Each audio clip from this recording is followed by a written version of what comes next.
All right, we have a short time together, so I'm going to get started. Hi, everyone. Thank you so much for joining us. My name is Kerry McKittrick. I'm one of the co-directors of the Project on Workforce at Harvard, and thrilled to have you joining us for our second Lunchtime Dialogue series on redesigning education and work for the future. Um, we are going to put a few links in the chat. Follow us on LinkedIn, where you can engage in this discussion and check out some of our research. But if you are joining us for the first time, we are a collaborative project, an applied research effort between the Kennedy School, the Education School, and the Business School, really focused on building better pathways to economic mobility. And so today we're going to discuss kind of a crucial, sometimes overlooked core driver of economic mobility, social capital. This has been part of our ongoing research around career navigation. It impacts the way people acquire information, how they connect to opportunities. And I'm really excited to have here with me my friend and expert on social capital, Nitzan Pelman, to dive into this topic a bit deeper. So I'm going to do a brief intro. I could go on and on about Nitzan, but I'll just say she is a three-time social entrepreneur. Most recently, she was the CEO of Climb Higher, an upskilling organization that prepares working adults for jobs related to Salesforce. And a key ingredient of this program is building and leveraging social capital, but I'll let her talk more about that. And now Nitzan runs a new organization called Climb Together, which helps education and workforce organizations build a social capital strategy. Nitzan, thank you for joining me. Thanks so much for having me. It's so great to be here with you. Awesome. So I'd like to ground the conversation first by discussing what we mean when we say social capital. Sometimes people might think, oh, it's just the size of your network, but it's more than that. So can you start off by explaining what social capital is and why it's important? Why is this the focus of your work? Yeah, there are a number of reasons. I mean, just first in terms of definition of social capital, I mean, social capital is capital. It's an asset. Like financial capital is our money that sits in our bank accounts. Social capital is also a form of capital, and it's the value of our network. It's the value of the aggregate of the people that we know. Sometimes I like to say, like, we collect people. We sort of cultivate relationships, and I mean that in the most genuine ways. Like, I love people. Um, I'm so sorry. The more the merrier. We love having family in here. It's just Sorry. part of your social capital, Nitzan. The joys of having a 7-year-old at home during the school day.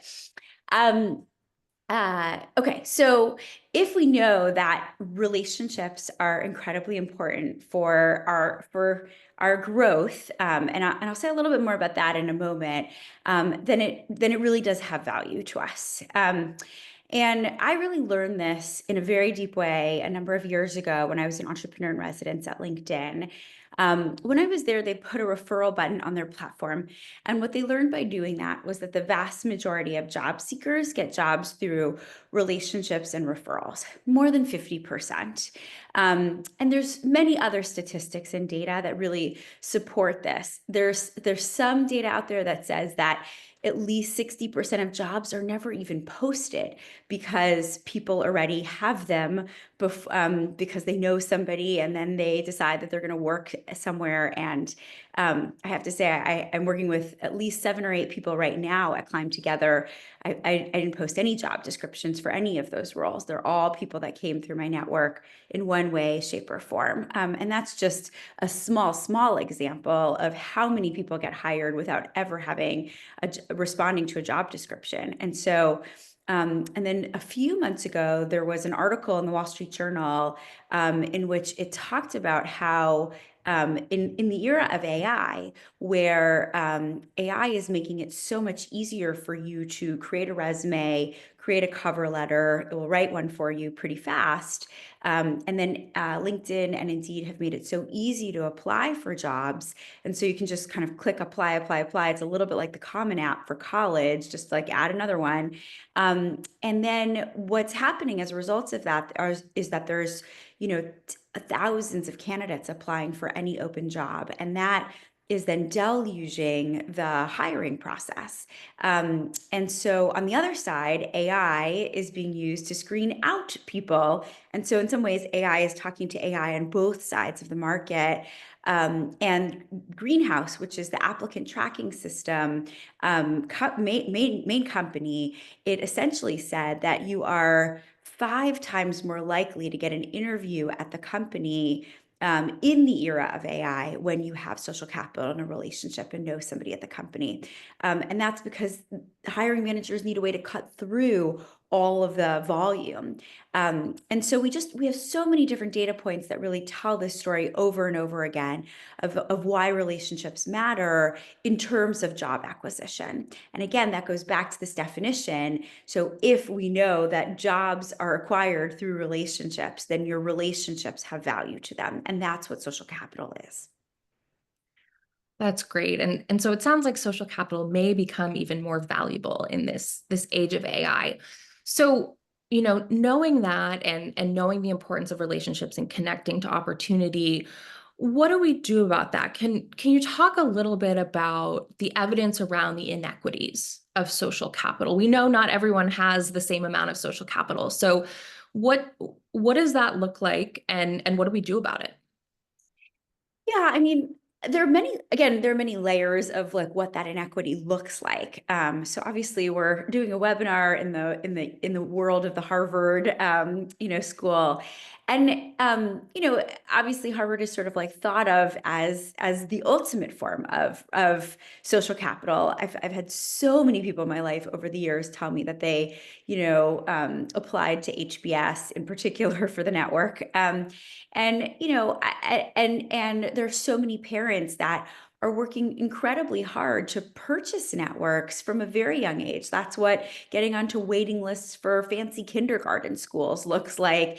It's really about purchasing networks at a young age and sort of continuing those networks over the long haul. And if you live in a middle class or affluent class community, again, there's just access that's sort of being built through osmosis, through school networks, through potentially religious networks or community networks or neighborhood networks that are just happening so naturally. And the exposure is there. And the access is there. And then for people that come from low income community, that exposure, that access is not as obvious. And yet at the same time, I think that there are many opportunities to level the playing field. Networks are inherently in some ways a little bit more exclusive. And I don't think that that's bad or wrong. I don't think there's a way to democratize networks so that everybody who goes to Harvard now can be connected to everybody who doesn't go to Harvard. I think networks are naturally a little bit more insular, but we can have many, many, many of them. And there are, people who go to community colleges and graduate and get jobs and great middle class jobs. And there's an opportunity for students at those same community colleges to be leveraging those relationships with alumni that went to their institutions. And so things that happen more naturally in elite institutions, like undergrads reaching out to alumni on LinkedIn and asking for coffee or asking for an informational interviews, those things happen daily and often and are normed. And if we can get that to happen in every institution in America, both workforce and upskilling organizations, and also community colleges and four-year colleges, then we actually can create much more of a democratized social capital framework and network for all. So how did you do that at Climb Higher? How did you help people build social capital? Um, okay, so I think there's two pieces of data that are important for everyone to know about. When I got to LinkedIn, one of the pieces of data that I sort of found at that time, which is well-known data, but I didn't know about it, which is research by Mark Granoveiter from 1973. It's old research, and he was a very famous professor at Stanford. And what conventional wisdom would say is that it's people that we've worked with for a long time or that we know super, super well. We call those people strong ties. And that we would think it's the people who know us the best. Those are going to be the people that open up doors for us and our networks and our referrals. And that's true. Although some people joke that those are the people that are not going to open up doors for us because they know all of our blemishes and our warts and where we're not so strong as well. But assuming that they do really like our work and appreciate us, they will open up doors. Strong ties are amazing for opening up doors. However, if you think about who your strong ties are, they're probably people that you work closely with. And so therefore they're going to know similar people to you, and they're probably going to know about the same job opportunities that you might already. And so that network is relatively small and overlapping. Mhm. However, what Granoveiter figured out is that it's weak ties, people that we don't know that well. Maybe we've met them once, maybe we've met them a handful of times. And they, have networks all over the place. And so the tentacles are much larger when you start to incorporate people that you don't know nearly as well. And so then those people also tend to be referrers and recommenders just as often as strong ties are. And when we get to layer in that level of connection, that second degree connection, that third degree connection, then that's where you really see the multiplier effect of job opportunities and referrals get much more enumerated. So that's one part. But what felt very groundbreaking about it is that because you don't have to know people all that well in order to unlock an opportunity, then that means that there's things to play around with programmatically that offer or lend itself more to scale. So that was really exciting research for me personally to think about. And I want to ask everybody here that's listening in this webinar, think about how you've gotten your jobs and who have you gotten them from? Who opened those doors for you? Were they strong ties? Were they weak ties? How often are we, sort of like leaning into one or both or the other? That's one set of data. The other came out a little later, which was Raj Chetty's data, who also is a super famous professor who's bounced between Harvard and Stanford for many years. And he got access to 70 million files on Facebook. People joke that maybe his level of analytics on Facebook was the only good use of data analytics on Facebook ever.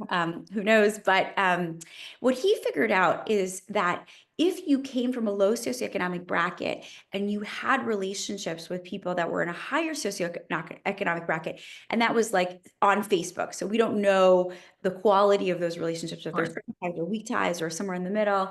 But if you had one or more relationships with somebody in a higher socioeconomic bracket, that was the biggest predictor of economic mobility. And essentially what he was able to prove was the case for social capital again, and that having that relationship outperformed zip code, education, and parents, which is really Mhm. incredible. And so Chetty, if you sort of like combine Chetty's data, which was pairing low socioeconomic and higher socioeconomic, and the notion of weak ties, like all of that data, I thought was really, really interesting. So I wanted to test it out in practice. And because Chetty also then did a lot of ranking of which schools across the country were the biggest economic mobility machines. And what he figured out looking at the data was that CUNY in New York was the #1 economic mobility machine in the country.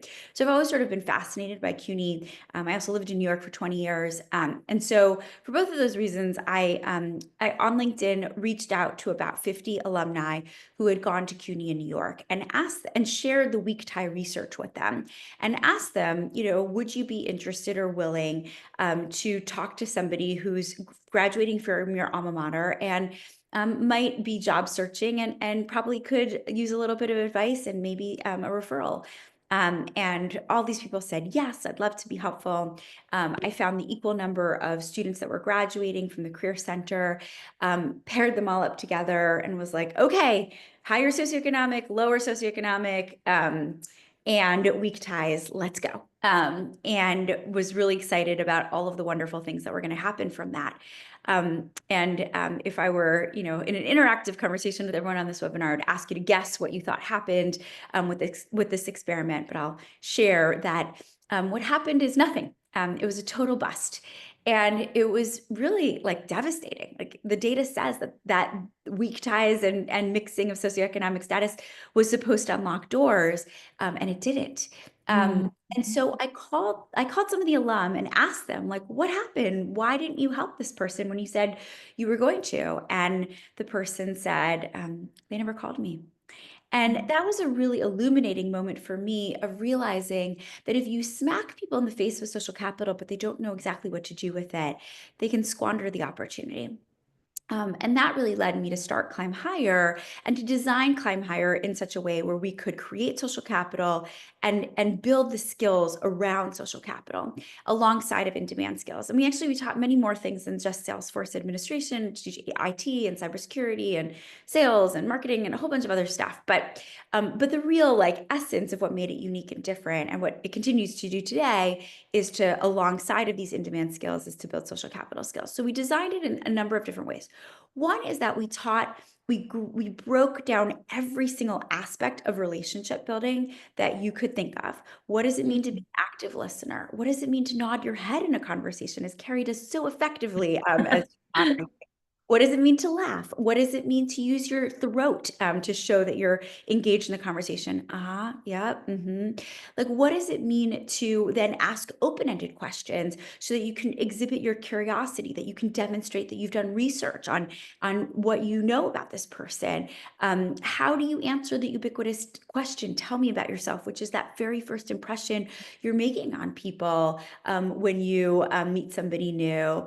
And then how do you find similarities in a conversation? There's a sociological term called homophily, which is the idea of finding similarities. And when we find similarities, we then build almost instantaneous trust. So for instance, when I was 9 months pregnant, I definitely didn't have time to research what strollers and car seats to buy. I was in the middle of building a different company. And I texted my mom friends and was like, what should I buy? And they told me what to buy, and I bought those things. And that's because we had homophily. I have trust in my mom friends to tell me, what thing to get. So many ways that we look for homophily in this country. Oh, you wrote for the Crimson? Me too. Oh, you played lacrosse at Duke? Me too. And we find many ways to sort of quickly and instantaneously find those similarities.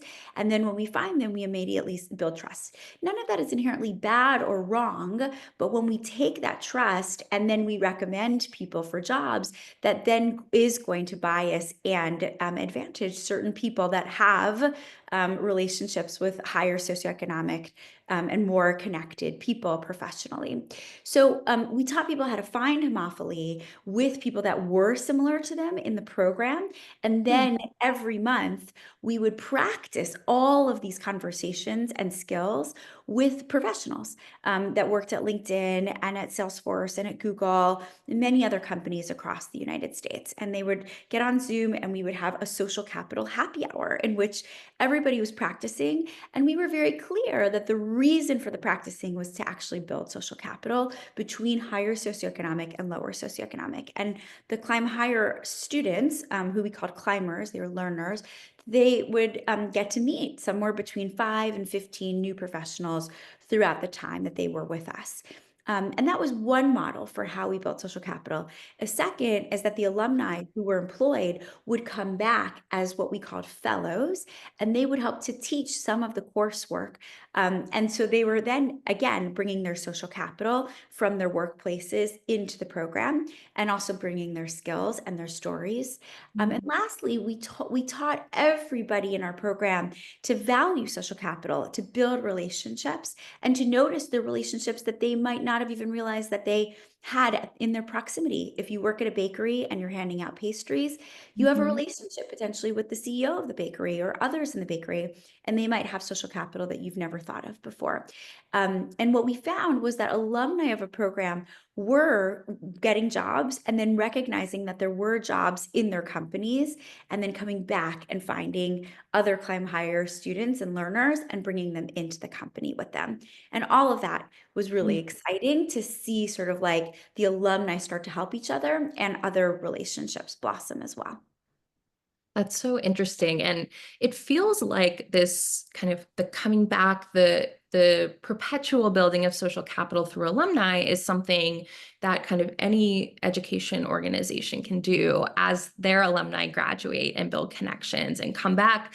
But as you're saying, it's more than just the connections, there's skills to it. There's skills to building social capital that, not everyone is taught. And so you built Climb Higher, you were able to integrate social capital into that curriculum, and now we talked a bit at the beginning about how generative AI in the labor market may increase the importance of social capital, but how can it also maybe be used to help people build social capital or social capital skills? And I know this is something you've been thinking about and would love to hear kind of your early thoughts on some of the opportunities here. Yeah. So the key to building all of these skills is practice, and practice in many different environments and atmospheres. So that's what we were doing a lot at Climb Higher, is having them practice with each other as learners, as alumni to learner in the program through, and then with professionals, many, many opportunities to practice. And one of our very first Climb Higher learners who ever got a job, we went to Dreamforce together, and there was a career fair, and he met quite a number of employers there, and got a job offer not long after that. And what he said to me was, if I had gone to that career fair and hadn't had any practice, I would have taken food from the middle of the room, and I would have gone to a corner and talked to nobody. But because I had all this practice, I felt comfortable talking to other humans in a different way than I'd ever had before. So practice is really, really critical. And the other part is about sort of like knowing how to engage somebody around making an ask. And that's actually the most critical part. So there's essentially 4 parts to unlocking social capital. We've already talked about 3 of them, which is, how do you talk about yourself? How do you ask questions? How do you find homophily, similarities in a conversation? And the last is, how do you make an ask? We found that many people were making too big of an ask. Oh, can you find me a job, Kerry? I'm looking for a job. That was way too big of an ask. Or, I don't want to make any ask because I don't want to look like a charity case and I don't want to bother Kerry. And neither one of those things, if you made no ask or you made such a big ask, neither one of those unlocks social capital. And so there's a 5-minute or less ask. It's called a Goldilocks ask, or we've named it a Goldilocks ask, which is like the Great. perfect ask. And we get emails all the time from people saying, hey, it looks like you might know this person. Here's a blurb about me. Would you be willing to make an intro? Here's why. And if I don't have to think about anything, but I have a positive relationship with you, I'm going to be happy to make that introduction because it takes me 5 minutes or less and I don't have to think about it.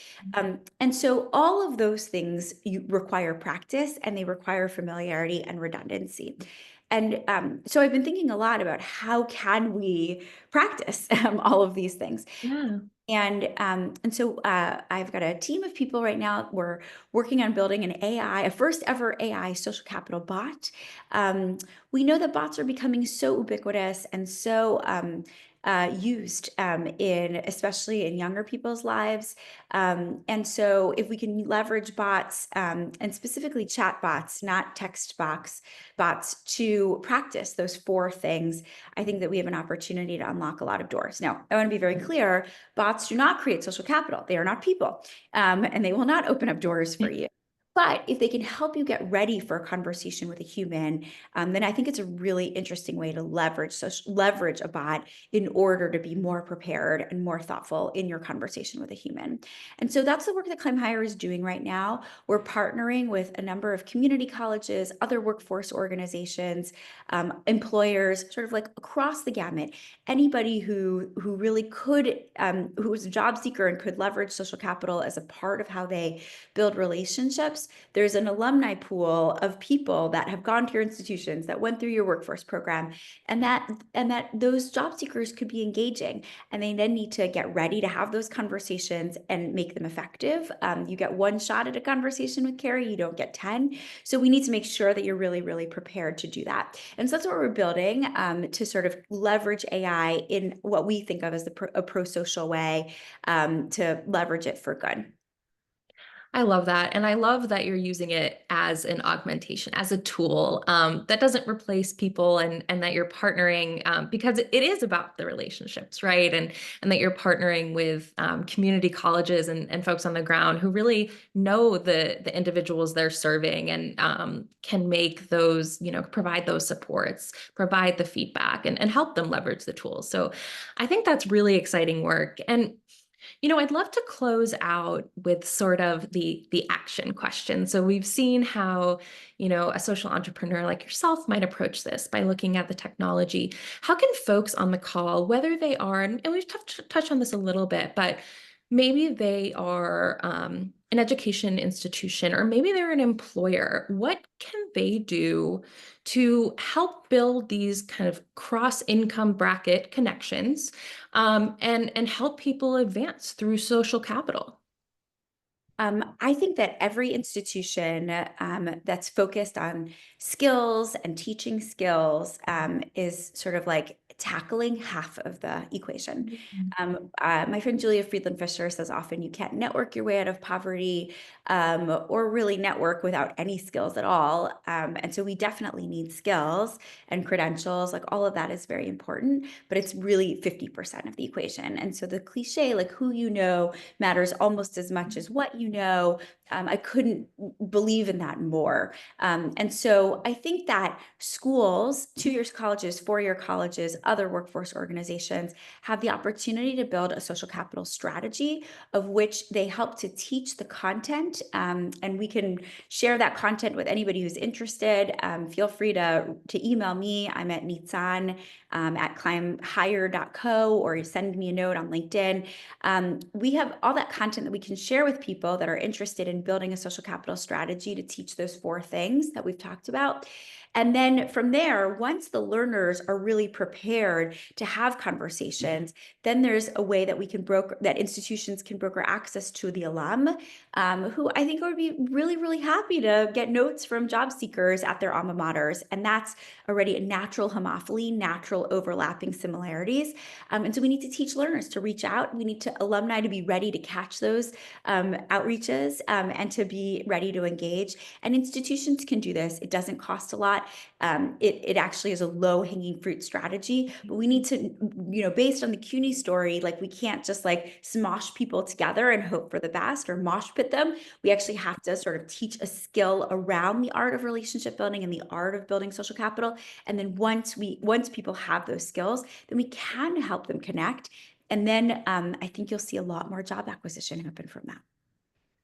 That's so exciting. And I think the potential here is huge. And I know there are a lot of organizations already doing this amazing work. And so want to lift up those as well. And I hope you all join the conversation on LinkedIn and in this space, because it's such an important piece of how people advance, how we all have advanced in our careers. I know certainly social capital has been a key part of my career. And so I just want to thank you, Nitzan, for coming on. I mean, there's so much more we could talk about, how we measure these things and how we do so in a collaborative way. But for now, thank you so much. We're going to close out. I'm going to provide two asks to the group in the spirit of making 5-minute asks. One is to sign up for next week's webinar, which will be the final in this series. It's going to be on AI and the future of skills with my absolutely incredible colleagues, Natalie Gazzaneo and Ben Weidman from the Skills Lab at Harvard. You do not want to miss it. And then sign up for our newsletter. Stay up to date on our research. We have new reports coming out all the time, and conversations like this. Tell us what you want to hear about. Amazing people like Nitzan, who we can bring in and have some conversations about the research and about some opportunities and innovation. So thank you, everyone, and we'll see you next week.